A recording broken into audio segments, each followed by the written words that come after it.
join me in welcoming Professor Morioka to the University of Michigan and wishing him a very happy birthday.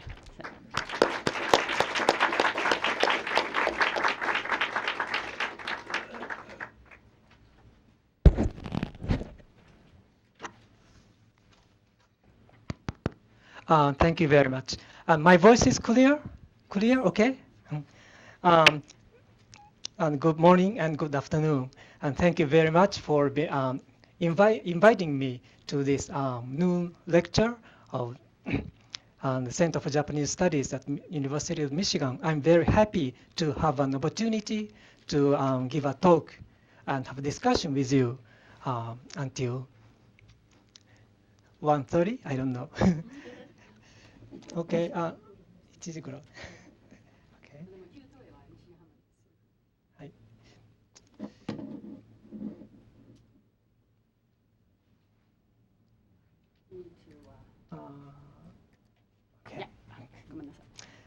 Okay. Today I'm going to talk about the concept of persona in bioethics and the philosophy of WATSUJI Tetsuro WATSUJI. And this is a menu of today's presentation. My academic background and brain death and organ transplantation in Japan, the concept of person in bioethics, and brain death and the concept of persona, and Tetsuro WATSUJI and the concept of persona. And this is my academic background, but I think I can skip this because Professor Jennifer Robertson eloquently explained my former work so far. As you know, we have lots of discussion, debates on brain death and transplantation in Japan. And Japan's first heart transplantation from brain-dead donor was performed in 1968 at Sapporo Medical College by Professor Wada Juro. But the brain death diagnosis at that time was very ambiguous and also dubious one. So Professor Wada was accused of homicide by a citizen group, but he was not prosecuted. And so since this time, the topic of brain death and heart transplant has been taboo in medical world in Japan until the mid-1980s. And then in the mid-1980s, a nationwide debate on brain death began. And a lot of books and articles appeared. You know, in Japan, we have more than 200 books on brain death. Very many books have been published in Japan. Compared to the United States, I searched on the Amazon.com about English books, and I can find only 10 or 20 books on brain death in English. So very many books have been published in Japan, and it is very interesting that most of them were a book for ordinary people. Not only specialists, but ordinary people. And the authors were ordinary people. Many authors were ordinary people, and many readers. And those books were meant for ordinary people. So this is one characteristic of Japan's brain death debate. And finally, an organ transplantation law was established in 1997. So no heart transplant in Japan for 30 years. It's exceptional, okay? And this is a Japan's organ transplantation law, 1997. So there are two big characteristics. The first is pluralism on brain death. In this law, people can choose between brain death or traditional heart death by signing their donor cards. And the second characteristic was donors' prior declaration and family consent are necessary So this is a necessary condition. You should have, you must have donors prior declaration and family consent in order to have the organs to donate to the other people. Okay. And I think this law was established as a compromise between two parties because there are two parties, and the one party is in support of organ transplantation from brain-dead donors, and the other side is against. And under this law, the number of organ donation was very small, and in addition, organ donations from brain-dead children under the age of 15 was prohibited. So many people thought this is a very big problem. So this law should be revised. And since the year 2000, several revision proposals were announced. And among them, Morioka, me, and Sugimoto's proposal. And this proposal prohibited organ donations from brain-dead small children. The reason why we try to prohibit the organ donations from small children, brain-dead small children, it was the fact that there is a problem of long-term brain death. Do you know this term, long-term brain death? The heartbeat of a brain-dead small child sometimes continues more than several months. In some cases, more than years, 2 years, 3 years, and 10 years. For example, small children in the state of long-term brain death physically grow. So their height grows in the state of brain death. So not many people know this fact, you see. For example, in the Hyogo Medical College case, the height of a brain-dead boy grew taller than 2.4 feet to 2.8 feet and lived more than 300 days. With his hands and legs constantly moving. And especially when a very small child becomes brain dead, their fingers and arms and legs constantly moving. So when seeing these phenomena, the parents sometimes become panic, and so they don't know what is happening there, because the doctor says he or she is dead, but the patient has a bodily movement. So this is a very confusing phenomena especially for the parents. And this phenomena observed worldwide became a heated topic in 2009 in the Japanese mass media. And in July 2009, several revision bills were discussed in the Congress, and a new law on brain death and organ transplantation was established. And a bill based on our proposal was rejected. So we were failed.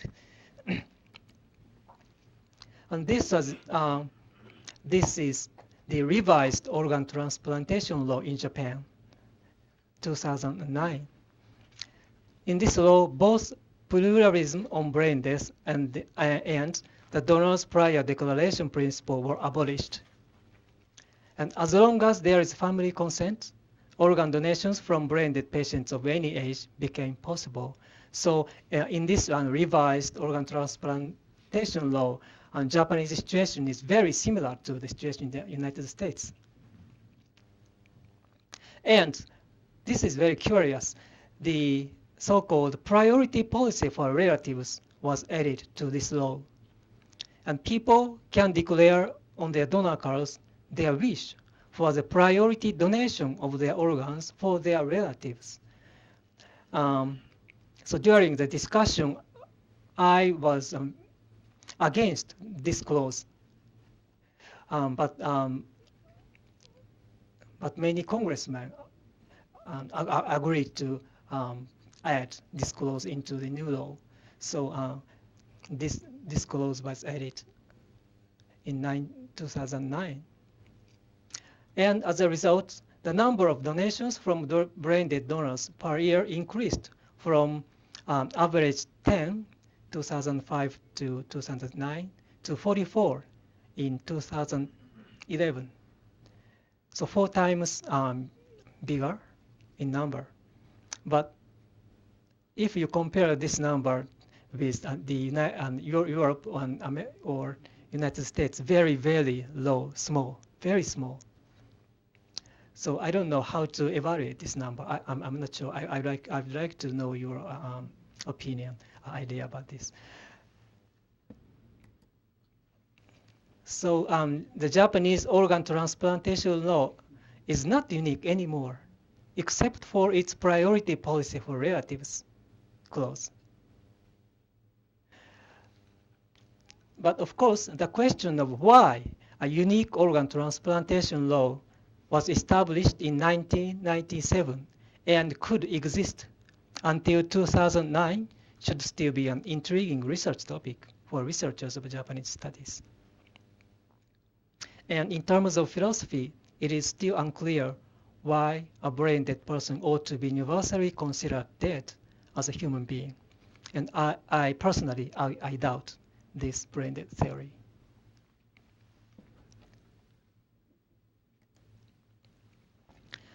And by the way, I'd like to move on to the next topic. Bioethics.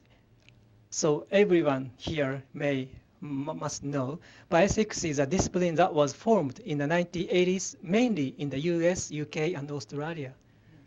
And there is, in the discipline of bioethics, there is so-called personhood argument in bioethics. For example, such philosophers, Michael Tooley, Peter Singer, and others have advocated the importance of the concept of person in the discussion of abortion, disability, euthanasia, and other topics. And in my presentation, I would like to propose an alternative idea, the concept of persona, which was developed through my research on the psychological relationships between brain-dead patients and their family members. So what is important is the concept of person is not same as concept of persona.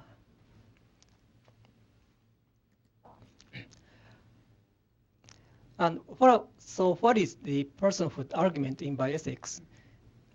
The personhood argument is a theory which maintains that a person means a being which has self-consciousness and reason like us, maybe, and that only a person can have a full-fledged, complete right to life.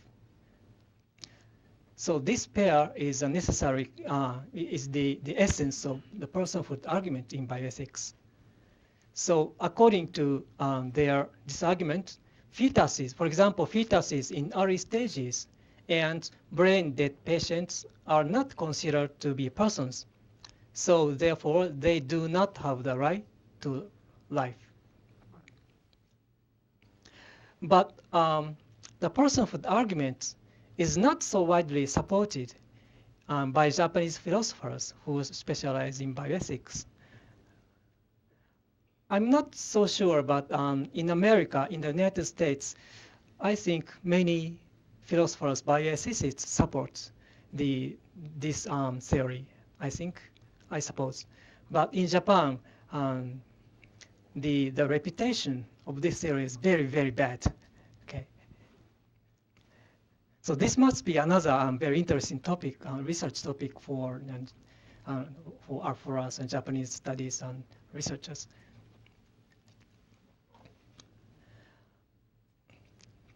And in the 1980s and 1990s, the most heavily debated topics in Japanese bioethics was the issue of brain death and organ transplantation. And a unique approach to the ethics of brain death emerged from their discussions, which I call human relationship-oriented approaches to brain death. So this is a term I coined this term. And this approach places a special emphasis on the relationship between a brain-dead patient and his or her family members on the bedside. And most Japanese authors who followed these approaches rejected the idea that brain death is human death. In my book, Brain Dead Person, Noshi no Hito, which was published in 1989, I introduced the idea of brain death as a form of human relationship and argued that the fundamental problem of brain death exists in the human relationship between a brain dead patient and his or her family members. And this is a quote from my book.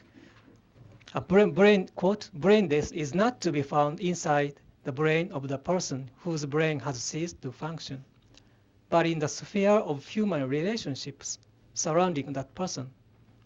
What we should considering is brain death as a sphere. The essence of brain death is to be found in relationships between people. This is what I wrote in 1989. So at that time, I was still very young scholar and just graduated from a doctoral course of University of Tokyo. I'm a little bit shameful to read my own text and very okay. Anyway, I'm going to go. I'll move on. And looking back from the present, I must say that my argument was unconsciously influenced by WATSUJI Tetsuro, the human relationship ethics. Yeah. At that time, it was an unconscious. I was unconsciously heavily influenced by WATSUJI's philosophy. In 1934, WATSUJI published Ethics as the Study of Human Beings, 人間の学としての倫理学, and argued that the essence of ethics lies in human relationships. And the followings are a quote from this book. Quote, ethics is a study that seeks to elucidate order and reason that exist on the basis of human relationships. That is to say, a collective form of human being. And human means ourselves in a certain human relationships. 人間とは一定の間柄における我々自身である. And his idea of ethics might have revived in the ethical discussion on brain death and organ transplantation in the 1980s and 1990s. I say this because not only me, but also other journalists and scholars also try to see this phenomenon, brain death and organ transplantation, in terms of human relationships. So maybe this inclination is not only me, but also other commentators, other scholars, other journalists. And they share the same feelings and ideas, I think. So here I would like to quote two narratives of the family members who lost their beloved ones by way of deep coma or brain death. The first is from a letter to a newspaper written by Ryoko Watanabe. Ryoko Watanabe is probably, I don't know, but probably ordinary people, not scholars, not a scholar or journalist, but ordinary people. Ordinary person, okay, lay person. And it was her opinion that if she herself became brain dead, her organs should be donated immediately. And one day, her father became deep coma, and she writes as follows. To touch the body of my unconscious father and to feel the warmth of it is the sole dialogue between us at present. And it is different in quality from everyday communications through words and expressions. And feeling them, my sensitivity broadens and deepens unlimitedly. I soothe myself and make preparation for the inevitable parting with my father. And it may be that my father's warmth heals me, while his condition at present might be against his will. It is of great significance for us who keep on grasping his hands. And I myself wish to be an organ donor, but having gone through this experience, I have come to think of forgiving my family's sharing of my warmth as long as possible, even for a day or for an hour, if my family wishes it at that time, just like my father does at present.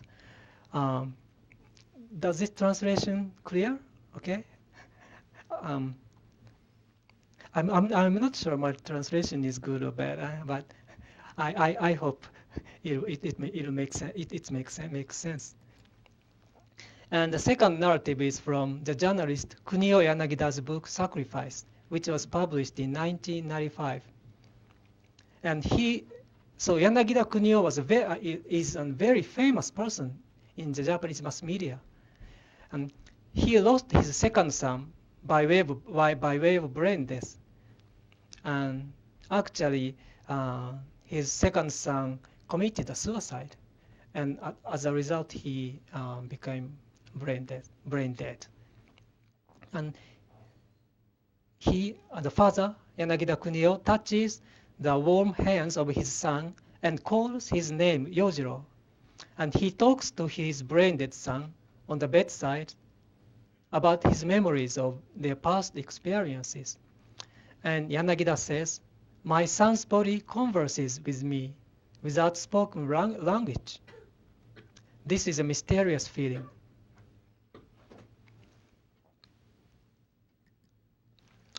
And this is a quotation from his book. Quote, "When Kenichiro and I talked to Yojiro, though he was brain dead, his body talked back to us. This was truly a mysterious experience. This was probably a sense that can be understood only by members of a family who have shared happiness and sorrows with each other. Despite the scientific explanation that a brain-dead person is literally a dead person who has no consciousness or senses, I became quite sure that a beloved one's brain-dead body means a lot to the family members who have shared a spiritual life with each other." And this was a very strange experience for him because he strongly felt as if there were some living person in front of him, although his son was in the state of brain death, lying on the bed without self-consciousness. So as a journalist, Yanagida clearly understood the fact that a brain-dead patient has lost self-consciousness permanently. But as a father, he couldn't help noticing a fragment of personhood on his beloved son's brain-dead body. And we can find similar narratives in the memoirs of a number of families of brain-dead patients in Japan. Reading these two narratives, what was most impressive to me was the fact that they believed there occurred a dialogue or conversation without spoken language between a brain-dead person or a person in deep coma and family members. So they, Watanabe-san and Yanagida-san, those two people use the word dialogue in their narratives. And they believed they were able to have a dialogue with something which appeared on the body of their beloved one in front of them. And I want to call this something persona. Okay? So this is my point. A persona is something that sometimes appears to exist on the body of a brain-dead patient. And people who have had a close relationship with the patient can perceive its existence. So this means that a persona reveals itself to a limited group of people surrounding the patient. So we should keep in mind that the persona is not self-consciousness or a soul lurking inside the body, inside the brain-dead body, but instead it is something which emerges out of human relationships between a brain-dead patient and his/her family members or close friends. And we cannot directly see, touch, or hear a persona itself, but we can perceive its existence with our whole body, and we can communicate with it without language. A persona has alluring power to prompt us to begin communication with it. For example, in an impressive memoir by the parents of a brain-dead daughter, their parents write vividly about how their brain-dead daughter let them communicate with her body. For example, the father put perfume on the daughter's foot, brain-dead daughter's foot, and every time he left the patient's room, he spoke to his daughter, "Gambaria, hang in there." So in this case, they perceived a persona on their daughter's body, and the vivid power of the persona prompted them to make such actions. So I think the father talked to the persona, not her, not to the body of her daughter, but talked to the persona appearing on that body. So this difference is very. This is might sound a slight difference, but this is a very big difference between talk to the body itself or talk to a persona.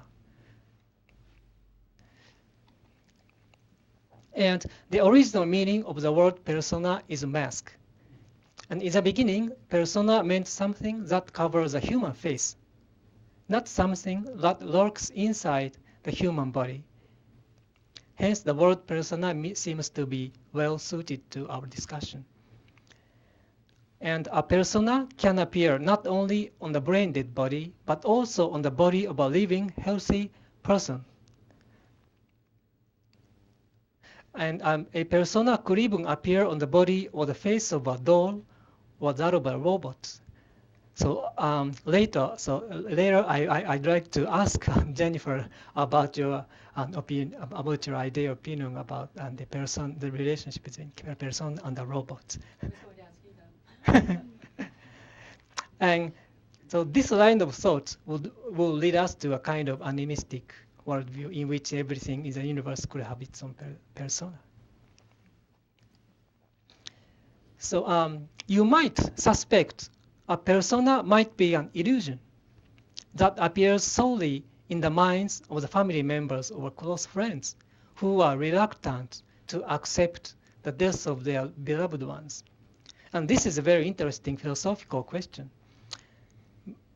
But if you say a persona is no more than an illusion because it cannot be publicly observed, it naturally follows that an alter ego, another ego, that is usually believed to exist inside the other's body, ought also be called an illusion, in the same sense because it cannot be publicly observed as well.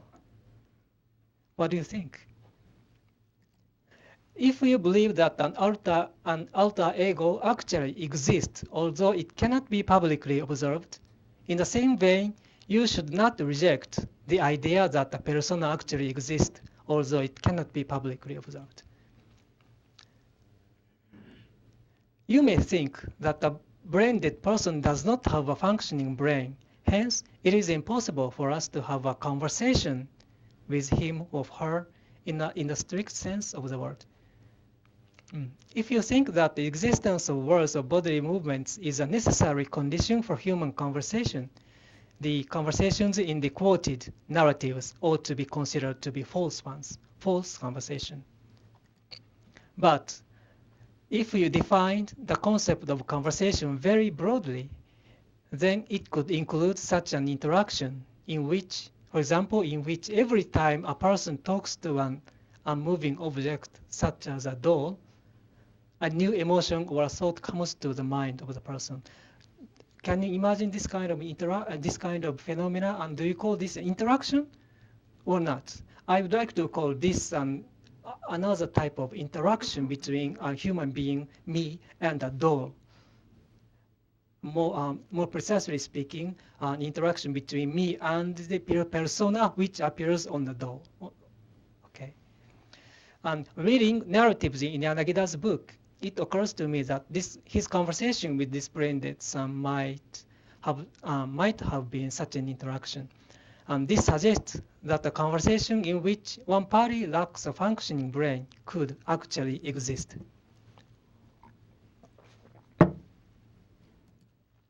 And we could even say that it might be another illusion to insist that the body ought to have a functioning brain in order for the body to be perceived by intimate people as having a kind of personhood.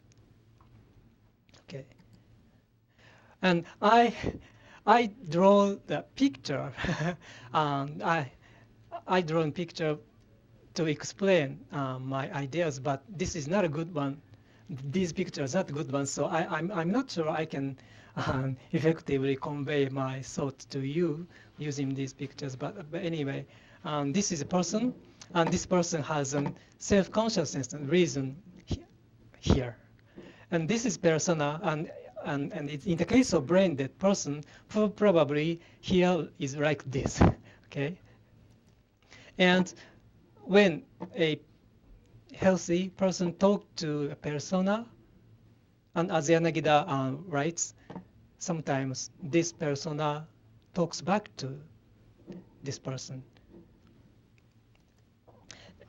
Yes. So in the last picture, is that just the gold dot, the gold circle at the bottom right?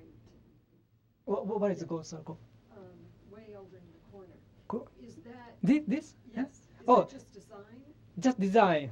Because I thought maybe it's another location. Oh, I'm sorry. No. This is just a design provided by Microsoft. Okay, so you can see the same one here. Okay, this is not a good. This picture is not the very bad one, because I don't know how to draw my idea. My intuition is very difficult to draw a picture, because but I try to draw, and this is a consciousness human being, and you can see three persons, but this is these are not three persons, but one person, and one living, healthy person has three layers, okay? And this is brain-dead human being, and the first layer is a layer of biological life, and so conscious human being and brain-dead human being share this layer, okay? And the second layer is a layer of persona.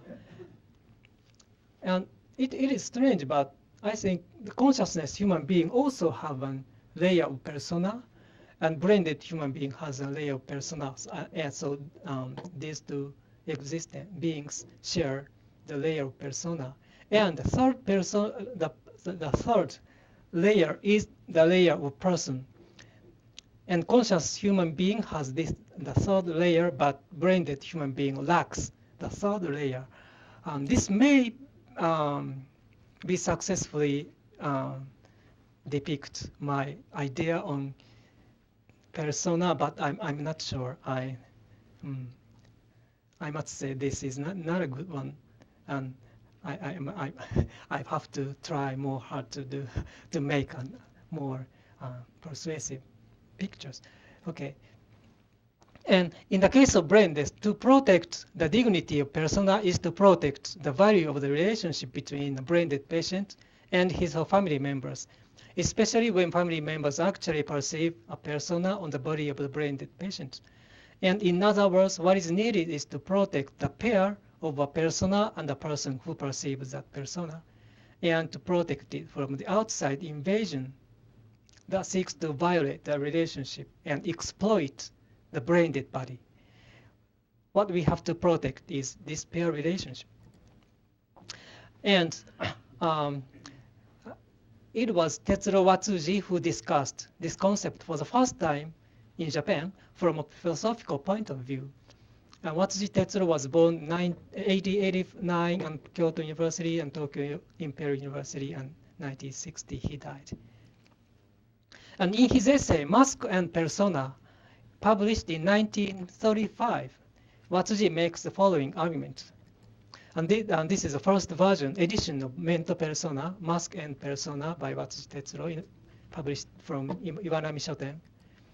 And in this essay, he says, in a Knowplay, a Japanese traditional stage performance, a player sets a special mask on his face and dances on the stage.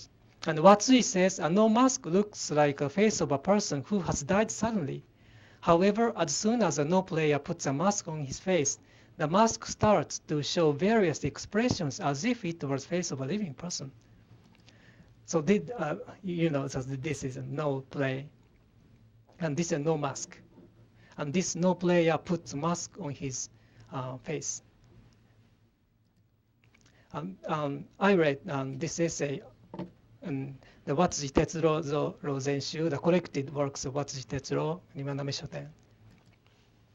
And the movement, and WATSUJI says the movement of the no player's body breathes life into the dead mask and lets it show various emotions of a living person. WATSUJI argues that a strange inversion occurs here, and it is a player that moves his body. However, from the viewpoint of an audience, it is a mask that moves the player's body and expressing a variety of inner emotions such as anger, love, regret, and guilt. In a no play, the main dancer plays the role of a person who, long after his or her regrettable death, comes back again to this world in order to convey his or her emotion of unfinished regret to an audience.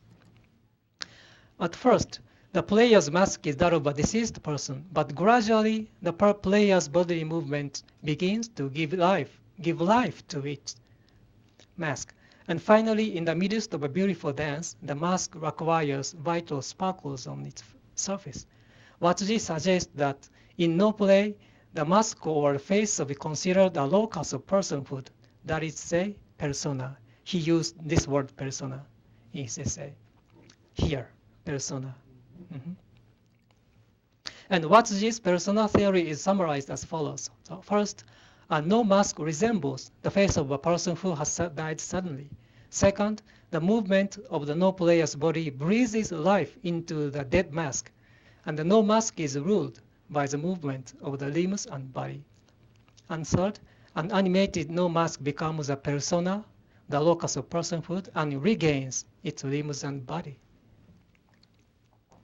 And WATSUJI's persona theory is twofold. And the first implication is this. A persona is something that emerges out of nothing, stimulated by the movement of the no player's body. This implies that not only human beings, but also masks, dolls, or robots can have persona when they are animated by a body movement or something else. And the second implication is this. A persona is formed by the bodily movement of a human being who has a self-consciousness. For example, a no player's self-consciousness. So this implies that persona is a reflection of somebody's self-consciousness. And WATSUJI's text seems to tolerate both interpretations. But I feel the first interpretation, would be what he really wanted to say. And his theory of persona seems to effectively, could you give me more 5 minutes? Okay. His theory of persona seems to effectively explain the phenomena of persona appeared on the brain-dead body. First, the face of a brain-dead body resembles that of a sleeping person, and it doesn't have intentional facial movements or expressions This is not so important. Second, in the case of a no mask, the movement of the no player's body breathes life into the dead mask. This is what WATSUJI said. And in the case of brain death, the history of relationships accumulated between a brain dead person and his family members breathes life into the brain dead body. The movement of here the movement of the no player's body corresponds to the history of relationships in the case of brain death. Third, the acquisition of the limbs and body by a persona can occur in the case of a brain dead patient. For example, when a family members perceive a persona on the body of a brain dead patient, they would feel that the persona becomes the subject of the brain dead body and rules its limbs and body. For instance, when a family member talks to the brain dead patient, yes, this frequently occurs. The family sometimes observes that the patient's blood pressure rises, and this also frequently occurs. And in this case, the family members often interpret this phenomenon as a kind of manifestation of a persona, that is, say, lamenting, delighting, or having the feeling of exaltation brought about by a conversation with his or her family. So conversation between a brain dead persona and his or her family members. Now, in this case, what family members are primarily looking at is not the body of the brain dead patient, but the persona appearing on that body. For the family's eyes, the persona is the master and the brain dead body is its subordinate. For the family members who touch the body of the brain dead patient and desperately call his or her name, what they are really facing is not the body of the brain dead patient, but the persona appearing on that body. And they cry, talk to the persona, and grievously wish their beloved one to come back to them again. And in addition to these three characteristics, I'd like to add one more characteristic, Ristic Peculiar, both to a Knowplay and the brain dead patient. That is, both are the story of a dialogue between a dead or dying person and the living people. In the Knowplay, especially by Mugen no play, this is the person comes onto the stage and has a dialogue with other dancers who happen to encounter that person on the stage. And after a series of discussion, the deceased person plays a final dance and walks out slowly to backstage. In a case of a brain dead patient, family members have a dialogue with the unspeaking brain dead patient for several days, remembering various memories between them, and when the heart of a brain dead patient stops beating, a persona disappears from the body and silently from his or her body. So both are the stories and dramas of an encounter between a dead or dying person and living people, and the dialogue between them and their final parting. So my interpretation of the concept of persona might look too animistic or shamanistic, or I don't know, so weird from the viewpoint of the mainstream Western philosophical tradition. But those worldview has its own logic. So my philosophical analysis of persona might be an attempt to clarify its inner logic appeared in the context of brain death and organ transplantation in Japan. Yes, so okay, so this is the end of my presentation. Thanks for listening.